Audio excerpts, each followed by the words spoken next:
Team Awesome is back! Thank you, Varian. That's right, Tangled Talk is back, and we are Team Awesome, and today's episode is Flynnposter. This one is directed by Tom Caulfield, it is written by Ricky Roxburgh, and it is Tom and Ricky's farewell to the series. This is their last episode, which is, like, devastating. But, I mean, it's kind of... Farewell. It's like... just saying goodbye. But it's like, it's the end of an era. It's so strange to have been, like, friends with these two people, you know, while the series was being worked on, and then, like, they both made it all the way to the end, you know? And it's just like, ooh. I mean, it might not be the final episode, but, like... That's odd. So the storyboards are by Caitlin Ritter and Wendy Sullivan. This really was the dream team. Holy crap! Yeah, this is the dream team. This is Tom, Ricky, Kate, and Wendy. This is like the team. So we open with Cassandra's tower against a lightning-filled and rain-soaked sky. Wielding the Shadow Blade, Cassandra addresses an unseen force, telling them that it doesn't matter how many there are, each of them will fall. It turns out that she's addressing Corona's guards. She buries the blade in the ground, sending out a blast that knocks them all down. The captain calls out to her to stand down, and she replies that he should be the one to stand down. They fight, and she sends a river of spikes his way, but he evades them and throws a sword at her, pommel first. It hits the moonstone on her chest and shatters it, which was, like, crazy anticlimactic. I was like, oh, wait, we're doing that now? Like, hold on. That was easy? What?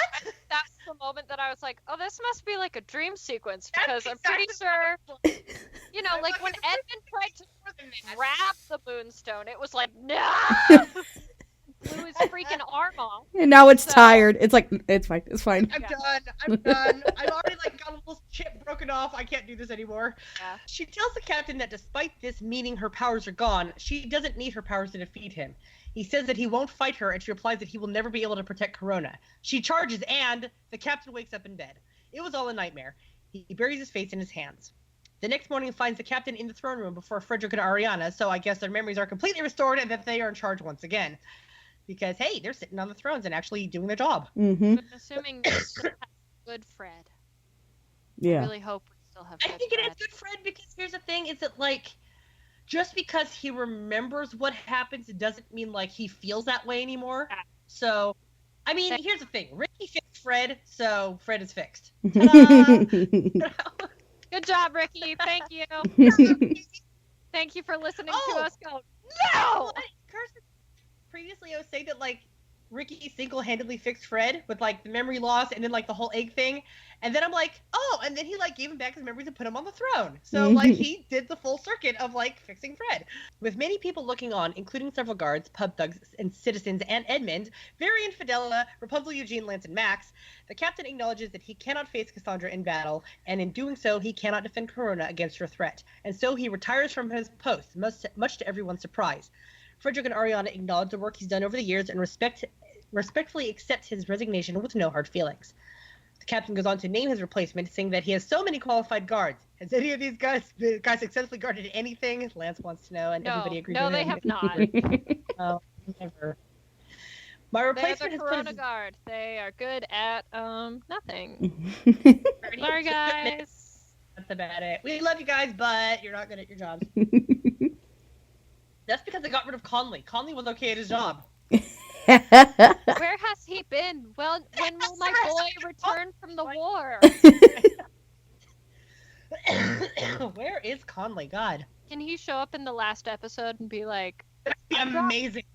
Like, he just has brought back something random. Like, he, like, came back from Ingvar or something, and he's all like, I've been back from my 3-year vacation. Yeah. Something like that. I think that would be hilarious. 3 years of absence, and then, like, they're like, oh, great, you're just in time for the princess's wedding. You can guard these guys. My replacement has put his life on the line for Corona countless times, and so it is with utmost confidence that I recommend Eugene Fitzherbert.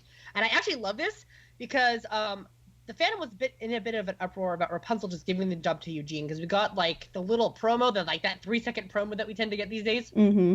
And it really appeared that Rapunzel was the one who gave him the job. And we're like, nepotism much? I mean, what's going on here?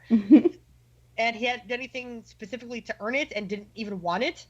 But first of all, it wasn't Rapunzel who appointed him.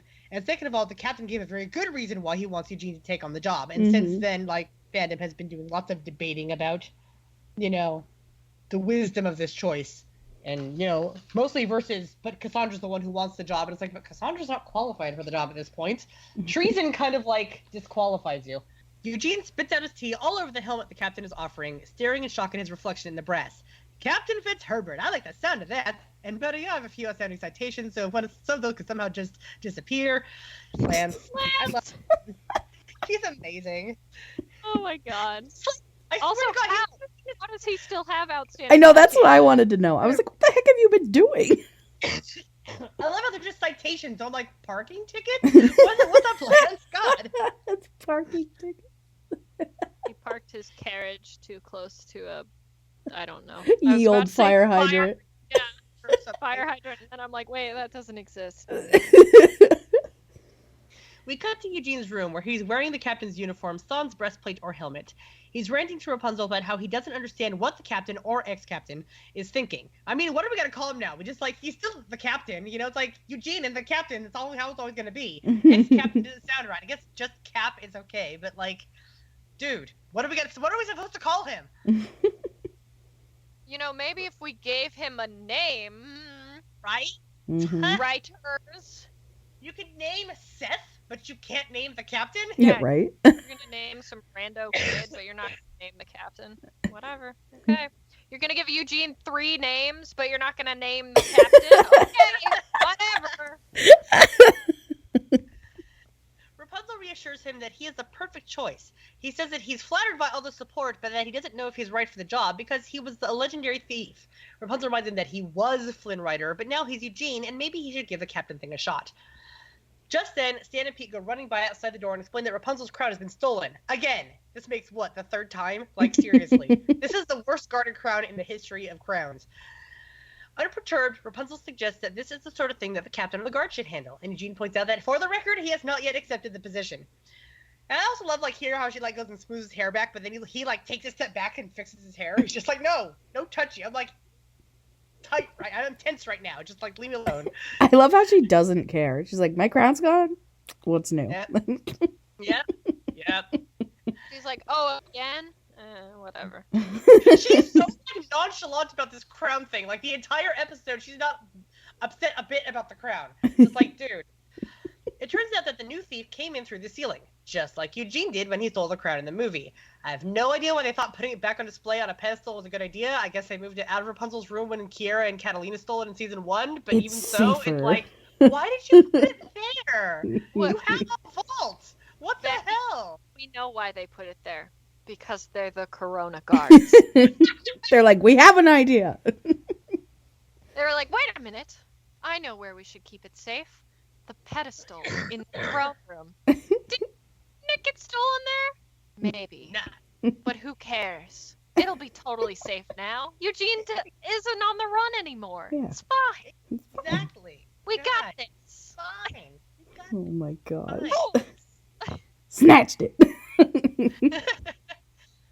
I mean, I swear, just dude, they put it in the exact same spot and did not secure it for the way it was stolen the first time it was stolen from there. Go figure. Those are guards. The Corona guards. Eugene clearly had not, taken the role yet, and he had not, approved this decision. Mm-hmm. A guard comes in telling Eugene that they have a detailed description of the thief, and he hands him a wanted poster. Eugene takes one look at it and frowns, unamused at the joke that they are apparently playing on him. It turns out it's a wanted poster for Flynn Rider. The nose is right, but there's a pencil mustache on his upper lip. Eugene confronts the poster maker. We finally find out who's been painting all these posters, and it turns out it's a little old man with cracked glasses. And every time Eugene shifts, his nose seems to change shape in the cracks. So, in fact, this is the same little old man who's wearing the same suit as Eugene in Tangled Before Ever After. So, nice suit, bud. nice suit, buddy. God, I love that. Every time Eugene shifts, his nose changes shape in the man's vision. Understanding the problem, Eugene calms down immediately and apologizes. But now he can't help but wonder as he walks away if it's possible that there's a new Flynn Rider in town. Somebody buy that little old man new glasses. Seriously. This has been going on for years. As it pans away to a notice board, we see the new Flynn Rider poster on it. A shadow falls over it, and it tears the poster away with an ominous deep Rider. Fun note, the half-colored wanted poster that was under the Flynn Riders was director Tom Caulfield. Also, a lot of people noticed this, but when he tore away the poster, it said, dead right behind it. So, is that foreshadowing? Is it just, because he wants him dead? It's just because he's Flynn Rider, wanted man. Oh my gosh. That's going to be stuck in my head now. You're welcome. We cut to the front of the castle, where Varian is preparing to reveal his latest invention, the rooster. He's frustrated that Eugene is so preoccupied with his Flynn Rider thing that he's not paying attention to him, and clears his throat, telling Eugene that he'll wait. Sassy teenager that he is. The rooster, it turns out, is a completely disassembled and needs to be put together still. Varian explains that it's an early warning system, essentially a giant flare gun that they can use in case Cassandra or anybody else attacks the kingdom. Still preoccupied with a fake Flynn Rider, The Flake Flynn. The Flake Flynn. Cheekbones like these come along once in a generation. Eugene insists that he's going after this guy. He stole Rapunzel's crown. She's bizarrely nonchalant about that, if you ask me. She's just so, crown's a con, whatever. And Eugene doesn't want his old reputation tarnished by an imposter. Rapunzel says she'll come with him. Varian protests that assembly of the rooster must be done under the supervision of the captain of the guard, so Eugene appoints Lance captain in his absence, and he and Rapunzel leave to find the thief. Temporary promotion.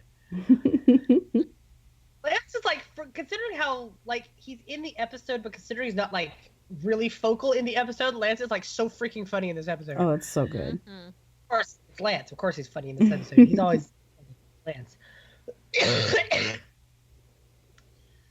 We cut to the forest where a devilishly handsome rogue of a man, who does indeed look exactly like Eugene but with a pencil mustache, down to the old teal doublet, tan pants, and unpatched satchel, is examining himself in the diamonds of the stolen crown.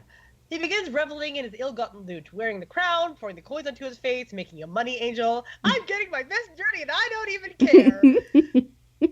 Stacking coins and throwing them in the air and to rain down on his head, pouring them into his pants and spitting them out of his mouth while posing like a money fountain. We pan over to Eugene, who is hiding in the bushes watching this and seething. He's complaining to Rapunzel, Max, and Pascal about the guy and his activities, while also contemplating his looks, still seething. I'm sorry, also complimenting his looks, but still seething. But then, while Eugene is turned away for a moment, Flynn Rider vanishes. Eugene calls for Max and takes off after him in our second and more direct movie callback of the original chase scene. But now Eugene is the captain and Flynn Rider is a mustache stranger. When Flynn grabs a vine and he uses it to swing around a tree, Eugene recognizes the move and uses the moment to pull Max up short and get Rapunzel's trusty frying pan ready. As soon as Flynn is near enough, Eugene swings, knocking Flynn back, tumbling and sliding into a tree. Eugene, Max, Rapunzel, and Pascal close in on him. The next scene opens on a pair of beautiful brown eyes blinking in confusion. The camera pulls back to reveal Flynn, with Pascal's tongue in his ear. He shouts and rubs his ear on his shoulder and then wonders, is this hair? As we follow a trail of Rapunzel's hair to her standing with her frying pan. Oh, it's your hair? In that case, hi. The name's Flynn Rider. Her face, she's like... No, sorry, not a full stop. Just Rapunzel's like, I thought I was done with this shit. Didn't I do this 3 years ago? I don't want to deal with this nonsense anymore. And now you have a mustache, and I don't like it. Oh, I hate the mustache so much. Oh, I really do. I hate it so much. So this is the beginning of Zach and Christy Mentopoulos' fantastic voice acting in this episode. Oh my gosh. A whole freaking conversation, man. Eugene starts yelling about Flynn about thinking he could steal the crown better than him, and as an aside, asks Max if they can lock the crown up better, please, which I loved. Can we just lock this up better, please? But let's talk about the real offense, grand theft de plume. For those not in the know, a nom de plume is a French term meaning pen name, and it is the name that an author writes under if they don't want to use their real name. He demands to know how Flynn looks exactly like him, and Flynn tells him not to flatter himself. No, don't flatter myself. Don't flatter yourself, buddy. Oh my God. That's one of my favorite lines from the whole episode. Beautiful. When I was gifting that scene, I had to go over it so many times so I could make sure I got the dialogue exact. Flynn points out that Eugene stole the persona first, to which Eugene replies that he adopted it. And as a role player, I could say big mood, because adopting a persona means that you take on this character and put your own spin on it, make it your own. But this new Flynn has stolen the look, speech patterns, and even the theft record of Eugene's Flynn. He's even telling Eugene stories as though he was the one who did them. So he's straight up identity theft. That's what this dude is doing. Rude. I hate him. Rapunzel stops Eugene before he inflicts violence on Flynn and suggests that he relax. But when Flynn also tells Eugene to relax, Rapunzel tells him not to test her and suggests that they get him back to Corona. This is great because we finally got to see Eugene go a little bit feral. Yep. Well, not over the reason I anticipated, but yeah. I still hope he gets to go feral because someone hurts his lady. Yep. And he's just like, oh, all right, prepare to die. Honestly, though, I had a moment right here while I was watching this, like the third or fourth time, when I'm like, you look at the way that Flynn is acting towards Eugene, and you look at how pissed Eugene is getting, and now Eugene knows exactly what he used to do to the captain. Mm-hmm. Exactly. I'm like, this is how everyone around you felt. The stabs, the captain, Rapunzel. Everyone was like, this asshole. And now you get it. Karma. Now you get it. Yep. The camera pulls back to half reveal that the person from before who tore down the water Let me try that whole sentence again. The camera pulls back to half reveal that person from before who tore down the wanted poster. A quick eye recognizes that it's the Baron, but he's not looking so good. His skin is half mottled green, undoubtedly a result of the spider bite he got beyond the colonel walls. See, because we don't know if he was ever fully treated or if he's just so big or possibly built up a slight tolerance to the spider venom, so it didn't kill him, but he was definitely left permanently scarred by this. I think he looks really cool like this. Mm-hmm. I really like how his design looks now. Yeah. Oh, yeah. Super cool. He's also, like, disheveled and his sleeves all torn, and he ain't looking fancy. He's looking rough. Yeah. Mm-hmm. It was great. We cut back to Corona, where Varian is walking up a winding staircase, looking at the instructions on assembling the rooster. But Lance, decked out in fancy new temporary captain of the guard gear, he finally gets a new outfit. Tells him that there's no need to consult the schematics because it's already been assembled, and they improved on his design, they being him, Kira, and Catalina. Kira and Catalina don't have a lot of lines in this episode, but they are, like, ever present. Mm-hmm. So, like, Lance is just, like, permanently babysitting them, and he's cool with that, and that's awesome. Lance's new temporary captain of the guard uniform includes a yellow tunic with the sun crest over his heart, a crested helmet, a multitude of medals of achievement from God only knows where, and possibly, most importantly, a short cape. Out on the roof, we see the early warning system has been assembled, and the body has had a head and wings added to it, and it's been painted to actually look like a rooster. Varian is not amused. Comedically, the non-functioning head falls off the device. We cut to the exterior of the Snuggly Duckling, where Rapunzel asks Eugene why he always brings people there when he himself doesn't like it. He replies that it's because he knows they won't like it either. And we get this cute split-second moment where Rapunzel realizes that that's why he brought her there in the first place in the movie. That was so good. She was like, what? Wait a minute. I'm like, oh, Rapunzel, sweetie, you didn't figure that out by now? Oh. It probably just, like, didn't even occur to her to think about it. Yeah. Because... it's just like, this is the first time it's really, like, confronted her brain, that's why, She's like, wait a minute. We're going to come back to that later. Right? Inside, and a brief period of time later, like it seems to me, late afternoon, early evening, Flynn is regaling the enthralled pub thugs with the tale of one of his epic adventures. It turns out that the story of Flynn is telling is actually one of Eugene's exploits, and as Eugene goes in to tell the best part, it turns out that his addition actually takes something away from the story. Rapunzel, Max, and Pascal watch on in concern. Flynn goes on to talk about the time he took on the Earl of Camembert, which, as you may recall, is one of the stories from one of the books, which Eugene informed Varian of in What the Hare. So, like, this dude is, like, literally pretending that all of Eugene's entire repertoire and all of the book stories are actually his stories. Rapunzel tells Eugene that he really needs to let his jealousy go, because it's not who he is anymore. Eugene replies that Flynn Rider was the closest thing to a persona that he had. It's not about being a thief, it was about being his own man. In Corona, he's no one without her. He's the princess's boyfriend, or that freeloader who hangs out at the castle. He doesn't want someone to tarnish his legacy. Or, Eugene, you could be the Dark Prince. Mm-hmm. I'm just saying. I mean, like, it's a new thing, but... being Dark Prince isn't, like, a self-made thing, whereas at least Flynn Rider was a self-made thing.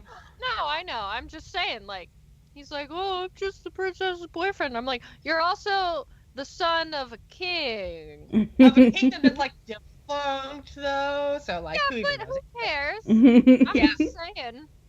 But you know what? Throwing a big baby fit, and I'm like, babe, stop throwing a big baby fit. But here's the thing, though, that he's actually not wrong. Rapunzel says that he doesn't want his legacy to be a thief, but she's not getting that it's simply who he was, and it was his life, and doesn't stop existing just because that's not how he is anymore. And This dude is literally stealing his identity, and he doesn't want it erased or overwritten. And I think that she's wrong to dismiss him. And I'm sorry, I love Rapunzel, but I don't like how the show portrays her thoughts as always being the right ones, especially when it comes to Eugene, because like she kind of dismisses his thoughts a little bit of a lot, and I dislike that, and I disagree with that writing of her.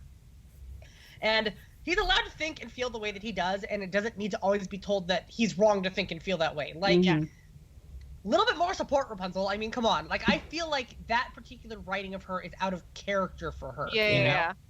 Also, I'm like, guys, this is not how we destroy toxic masculinity. Right? Yeah, that's true. Toxic masculinity can be something that is, still ingrained into, young minds by women as well. Women are not always, women can be at fault too, is what I'm trying to say. Yeah. For furthering toxic masculinity things. Yeah. So, her being like, don't feel your feelings. I'm like, oh, no. Ooh, no. So good. Don't teach children that. Yeah, I mean, don't be jealous was not the right way to approach that whole situation. It's like, I understand where you're coming from, and I'm really sorry that he's doing this to you, and I'm sorry your feelings are hurt, but there's a better way to get at this than being mad, or getting revenge, or whatever. Anyway, Rapunzel goes on to suggest that instead of locking Flynn up, maybe you should try to help him, because that would be a more rewarding legacy than the sadness and broken hearts and his thievery left in its wake. Saying that she's right, Eugene goes to get Flynn, and it turns out the pub thugs have helped him escape. Down the same secret tunnel that he and Rapunzel used when they escaped Maximus and the guards in the movie. Running through the underground tunnels, Flynn runs directly into the Baron. Out on the Corona rooftop that night, the rooster has been fully and properly assembled, and very apparently scrubbed clean of paint. And Varian is now adding the linoleum that will make it operate correctly. This is a very appropriate episode to bring linoleum back in. That's like all I want to say on that. He adds just a drop, and Lance tells him that he doesn't think it's enough. During encounters that linoleum is very powerful, he should know. And if you add too much of it, the rooster will shoot so far that they'll end up warning another kingdom. He realizes that he forgot the fuses and goes to get them, but warns Lance, Kiera, and Catalina not to touch anything. Like, dude, this guy, he's like, Lance is the temporary captain of the guard, and he's literally shouting at him to not touch anything. It's fantastic. And with good cause, because Lance immediately proceeds to pour the entire barrel of linoleum into the machine. We cut to Maximus sniffing the ground for Flynn's trail. He and Rapunzel, Pascal, and Eugene come to a cliffside where they can see that an unconscious Flynn is being carried by the Baron into the cave below. Eugene is fully prepared to just leave Flynn to the Baron, but Rapunzel reminds him that he is the captain of the guards, duty to protect all the citizens of Corona. Grumbling and complaining all the way, Eugene agrees to help. Using Rapunzel's hair to repel, they jump off the cliff and go down after them. The cave leads to the old broken aqueduct that came down in Tangled before ever after. When the rocks were chasing Rapunzel and Cass, that whole thing, the whole bridge thing that broke, that's where they are. Yep. The Baron has been hiding out in the ruins of the wreckage, like in a little cave that's actually underground, under the ruins. And anyway, it's a little convoluted, but it's a pretty good hiding place, all things considered. Flynn awakens, tied to a stake in the middle of the Baron's campsite. Now that he's awake, the Baron, who doesn't recognize this Flynn as not being Eugene, tells him that he was supposed to steal the crown for him years ago. Wait, okay, but here we go. How did he get that? Because the last time we saw the crown, Eugene was giving it to Max to tell him that they needed to lock it up more securely.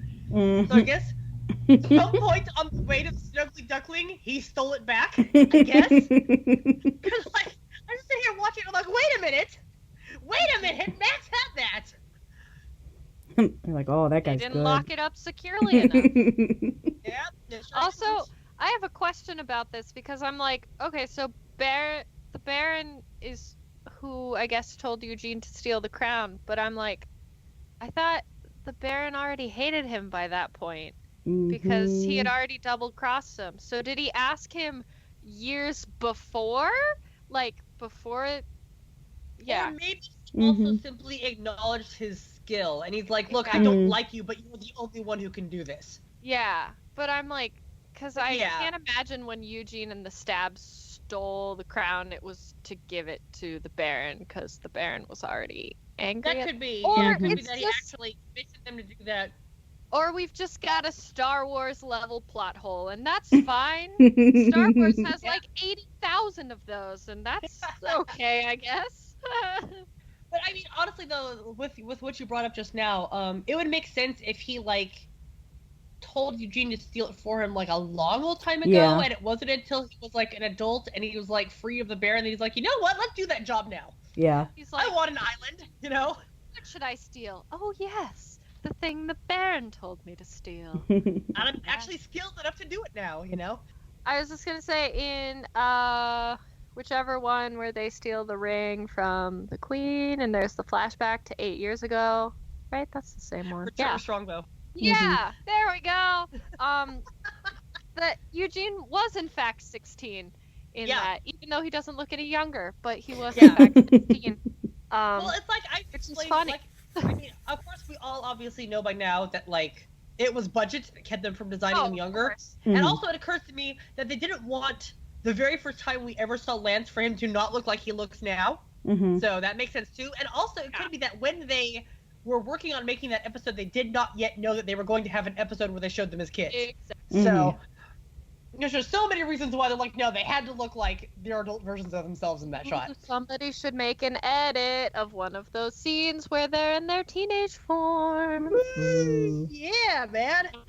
I have no talent. But yeah, anyways, they are 16 there. Oh my god! Oh my god! Oh my god! Geeky teenage Eugene stealing the ring from Ariana. Oh my god! Flipping it off her finger and kissing her hand. Oh my god!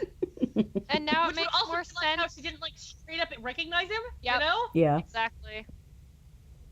Okay. Yay. Sorry, Okay. tangent. No, it's all good. Flynn doesn't recognize the Baron at all, with good cause, since he's not the real Flynn Rider, and he is gibberishly terrified about the bodily harm that he fears is about to befall him. Back in Corona, Varian lights the match to give the rooster its first test run. It, of course, explodes spectacularly in a green shockwave and an ongoing show of green fireworks. Distilled from the blast, Varian lays into Lance, yelling at him for adding more phenolium, but Lance can't hear him since the explosion has caused presumably temporary deafness. Thanks to Stalwart fans, we have deciphered what Varian is saying. I said no more than a drop. What a drop! Alchemy is about precision, Lance! Just screaming at him, man. What?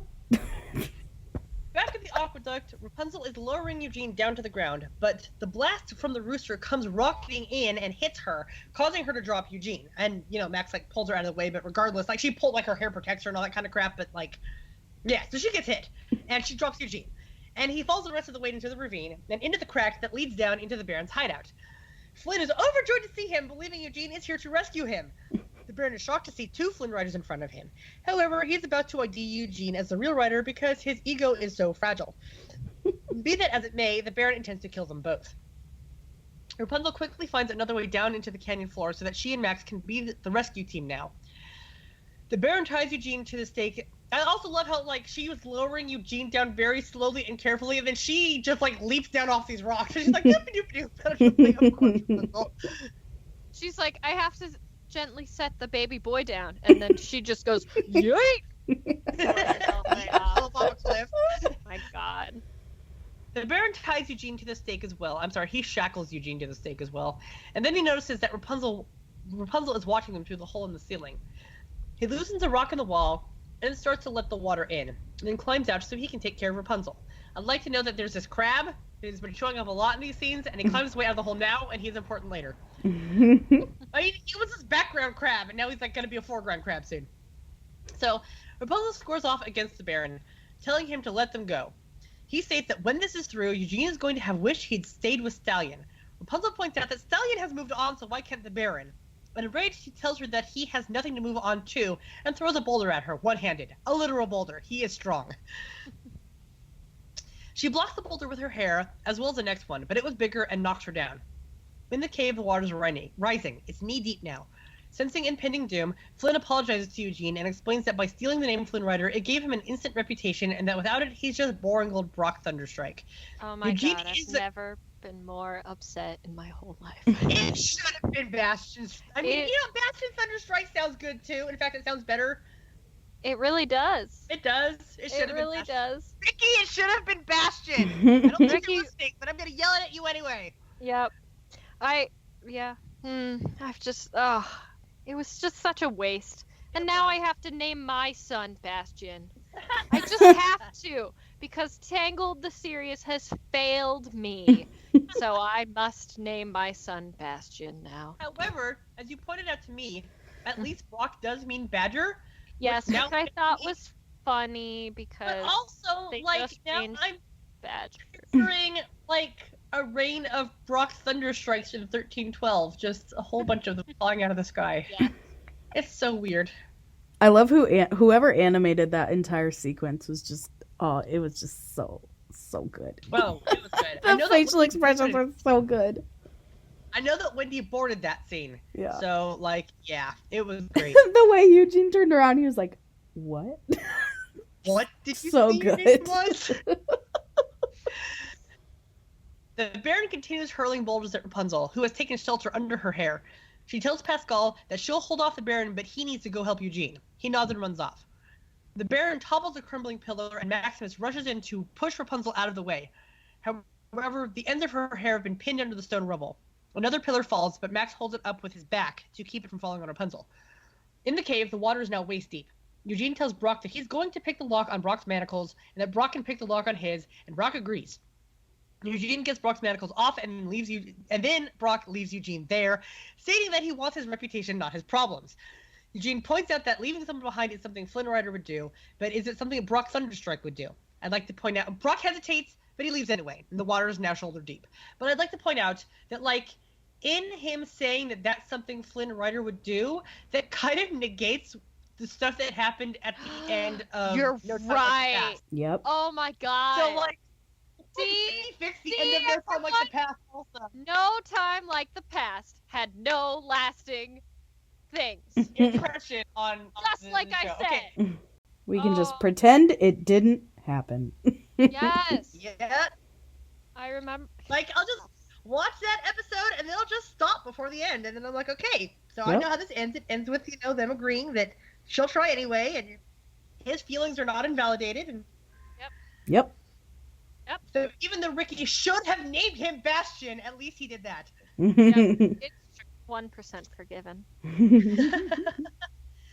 Eugene struggles against his bonds, and just then Pascal arrives. He manages to tell him that there's a lockpick before the water rises above his head.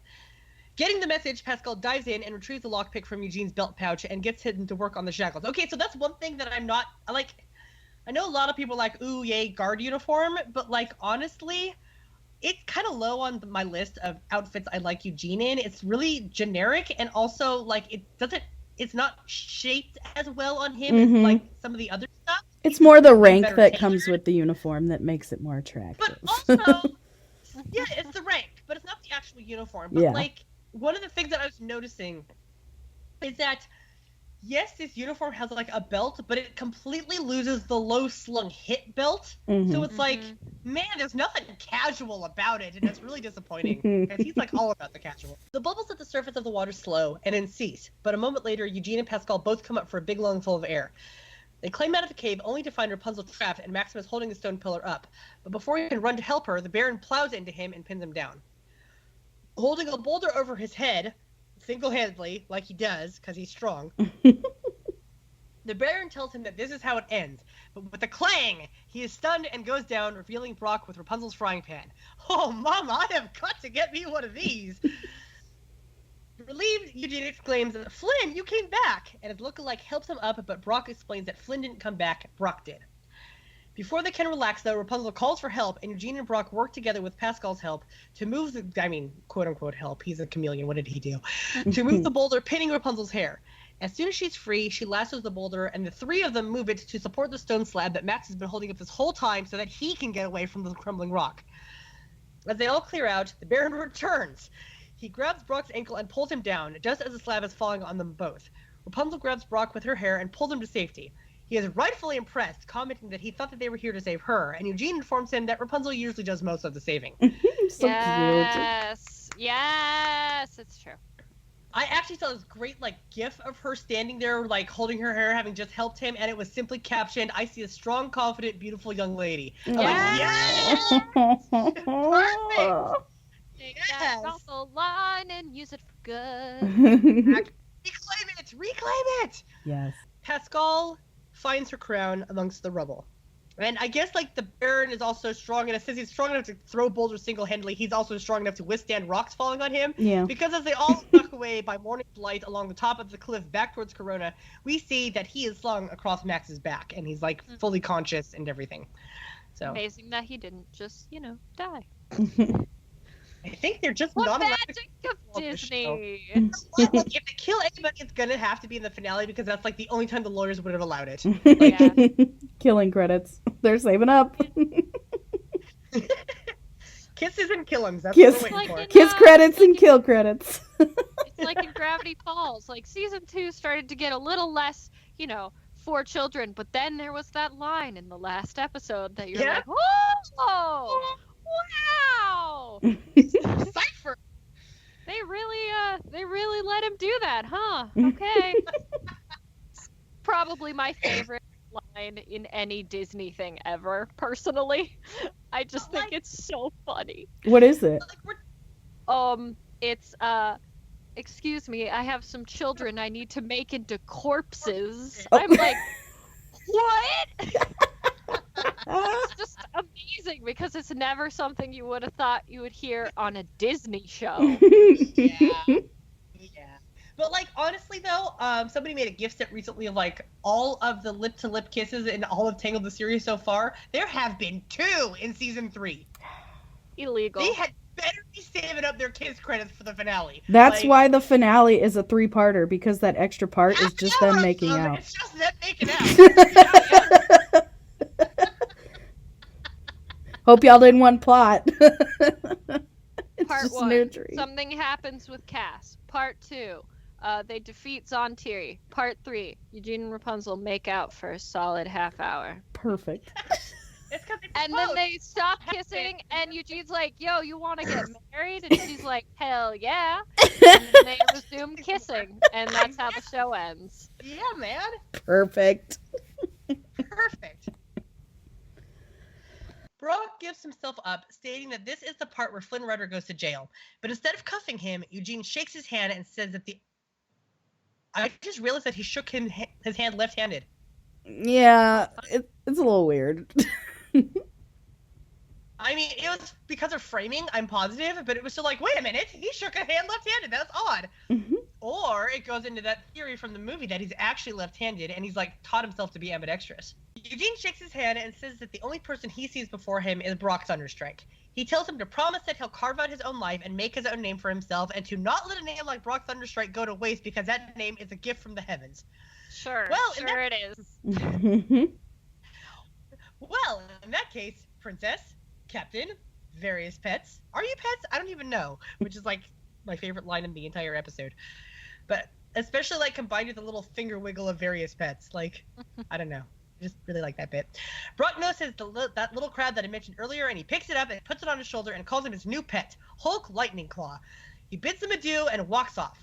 Rapunzel smiles and states that he's not so bad, but Eugene's smile has fallen, and he responds that he really doesn't like him as he balls up one of Brock's Flynn Rider wanted posters. Hey, same here, babe. I also don't like Brock Thunderstrike. I want him to die in a fire. Back at Corona, Baron has been locked. Eugene and Lance are otherwise alone in the dungeon, and Eugene opens up, admitting that when they wanted to make him the captain, he was scared. But as he goes on, the camera switches to Lance's point of view, and we learn that he's still got terrible tinnitus from the explosion. Eugene is talking animatedly and with great expressions of hope and humility.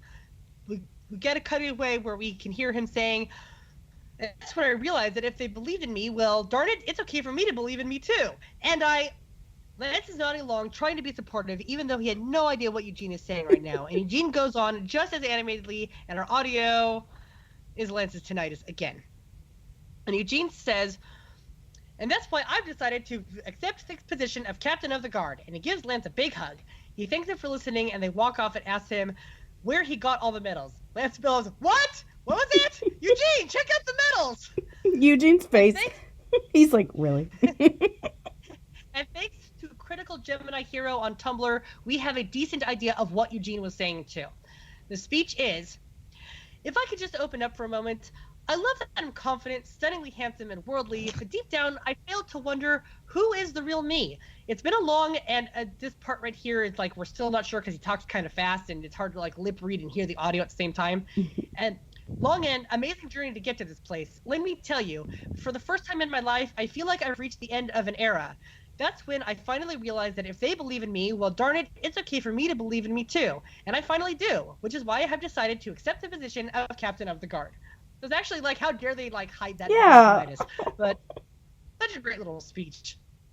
And for the first time in weeks, More Than Me feels like an appropriate song to hear at the end of an episode. Because like, for weeks it has not fit at all, and now it finally is, because it was feel good, but it is the last feel good episode of the series, probably. Well, no, the last one will be feel good by the end, but like we got Hill before then. Well, yeah, because they're going to be making out for the end, so. Oh, yeah. Right?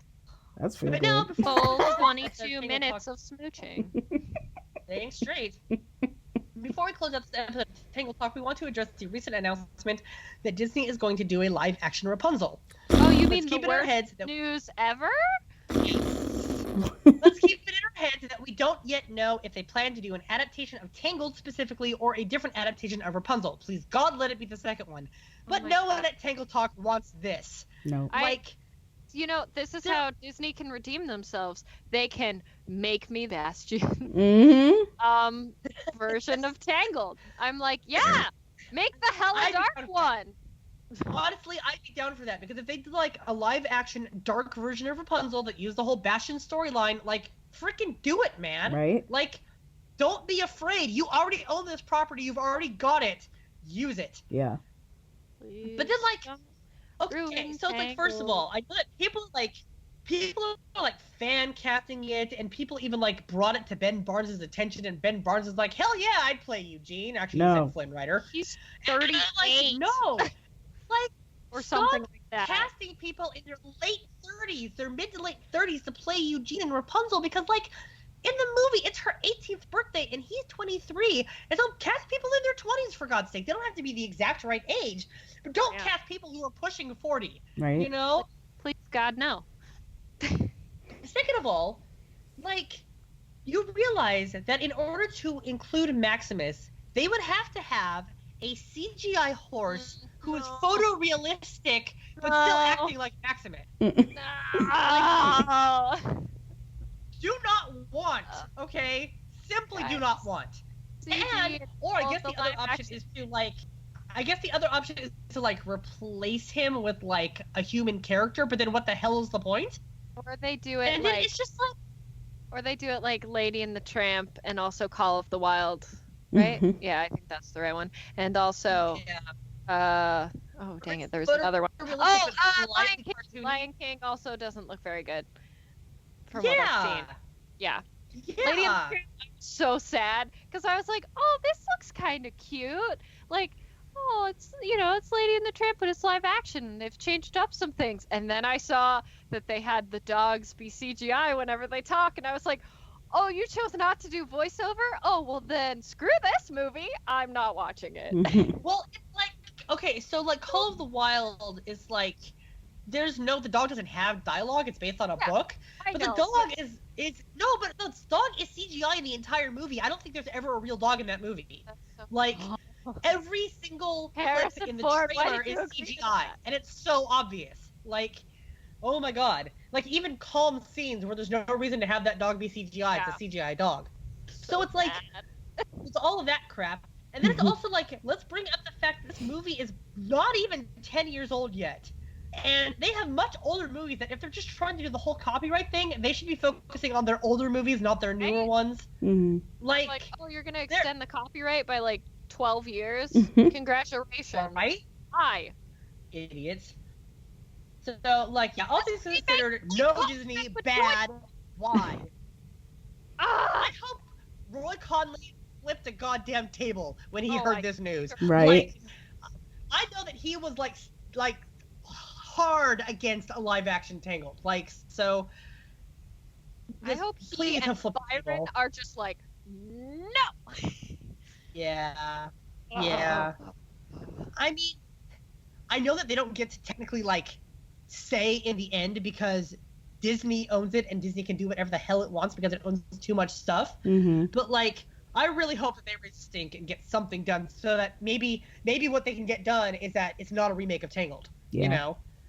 So anyway, so none of us here are happy with this idea. I'm pleased to see that a large chunk of the Tangled fandom is not happy with the idea. This makes me very happy. Mm-hmm. Like, Good job, guys. I'm proud of all of you. yes, I'm proud of everybody who doesn't like this idea because it deserves to not be liked. So yeah. On that kind of dour note, so yeah. On that dour note though, so we're going to end this Tangled talk. We've got 2 episodes left, guys. So get hype, we're almost done. Get sad, we're almost done. Like, dude, I had like a literal breakdown the other day. Just because, like, the series is almost over, and it was not a pretty picture. Gosh, that was not a good day for me. Anyway, so, guys, yeah. Happy times, good thoughts. So we will talk to y'all later, and thanks for joining us once again. Bye! Bye.